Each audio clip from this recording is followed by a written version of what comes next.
Yes, we got new patch notes, but don't get too excited because it's not even close to what we expected it to be.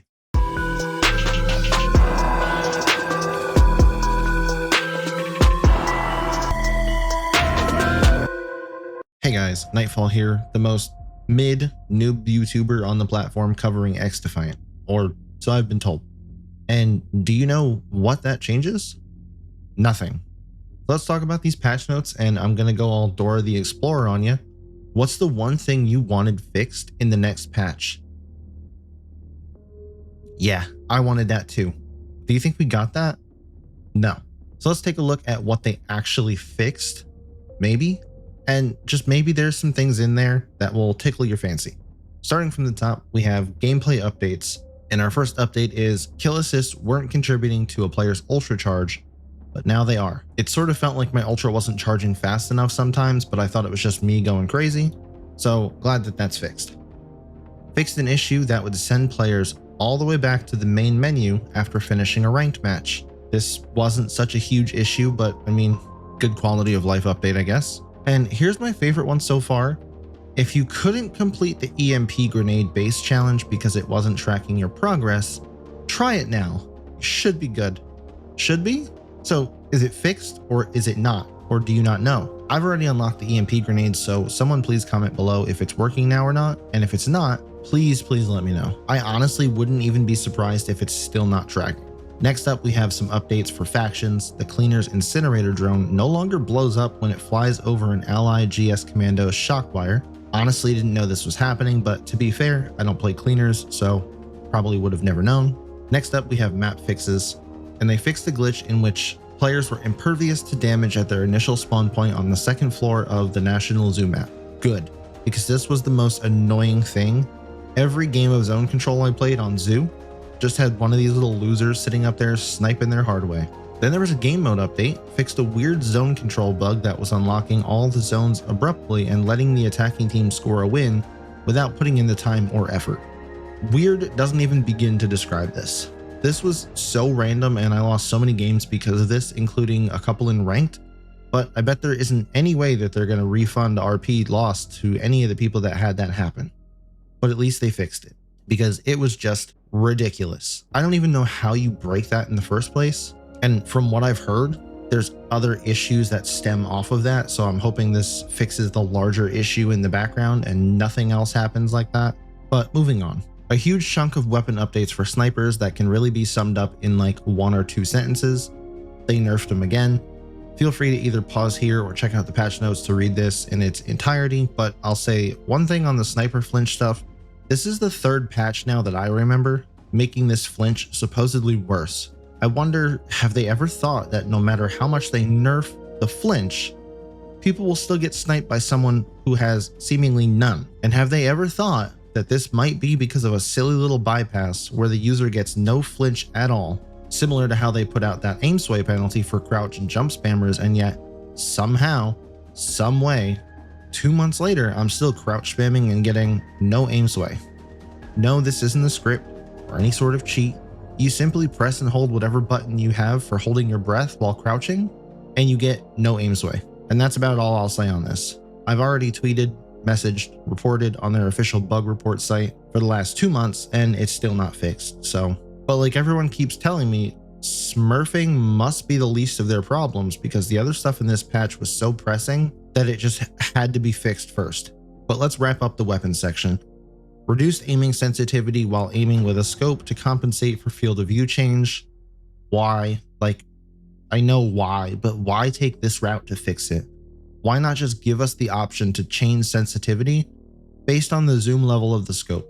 I feel like that would solve this problem and all future problems that could stem from this. And the PEQ-15 laser sight no longer hovers magically alongside the AA-12 shotgun when players wear the Skullduggery skin. Great, cool. Wasn't breaking anything, I don't think, but at least it's fixed, right? And then here is the best one out of the entire patch notes.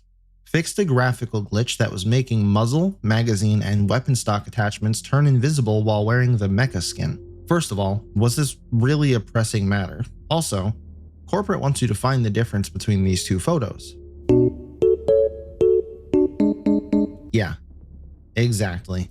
I'll let you take this one in the comments because I can't even deal with the amount of stupid on this, but you can clearly see that it's not fixed. On to devices. They fixed an exploit that let players deploy unlimited devices by changing loadouts in spawn zones. This one is probably the only thing in here, aside from the fix on the zone control maps, that should have been fixed, because this could be game breaking, and I've only started seeing this kind of recently, so a pretty quick turnaround time on this one. And then we get some netcode changes, and for a second I thought we could all rejoice in happiness, but no, it's not what you think it is.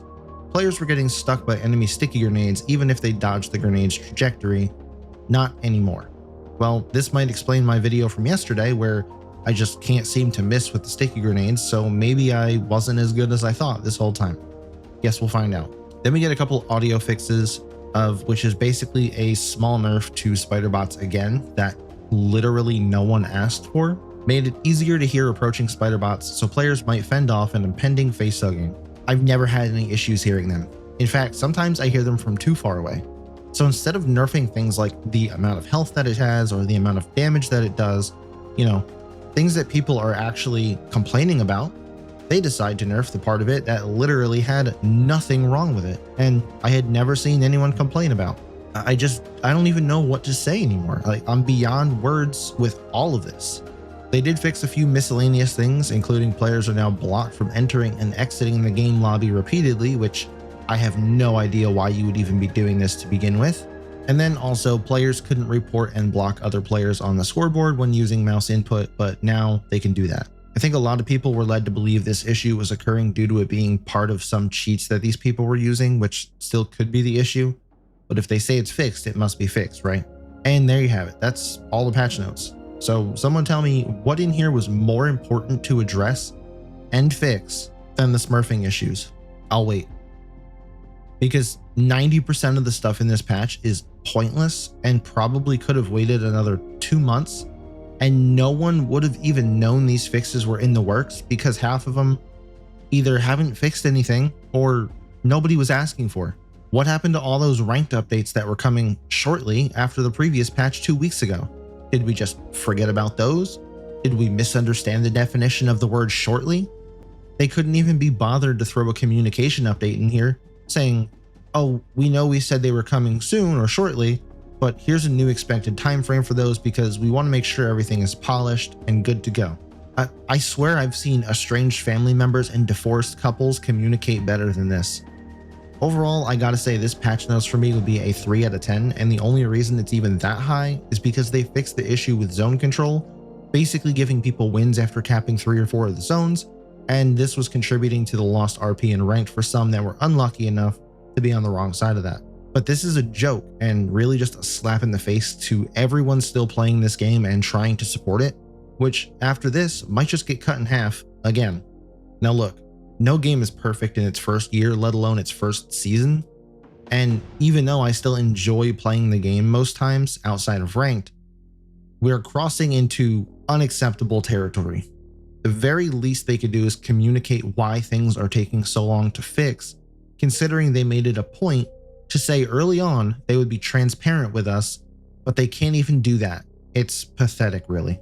It's almost like the closer we get to Black Ops 6 release, the worse this game gets, and I'm starting to wonder if the rumors about Rainbow Six Siege 2 were true and this team isn't fully focused on this game because they're too busy assisting the Siege devs with developing Siege 2 on the Snowdrop engine, since this is what was rumored to be going on behind the scenes.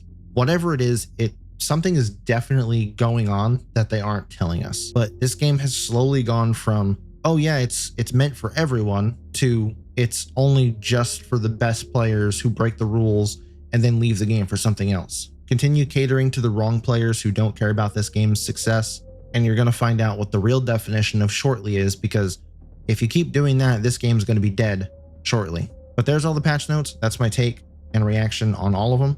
If you enjoyed the video, make sure to leave a like, hit that subscribe button, and don't forget I'll be live on YouTube this Friday at 8 p.m. Eastern time, and I might even get Twitch to work. Who knows, but I'll catch you in the next one.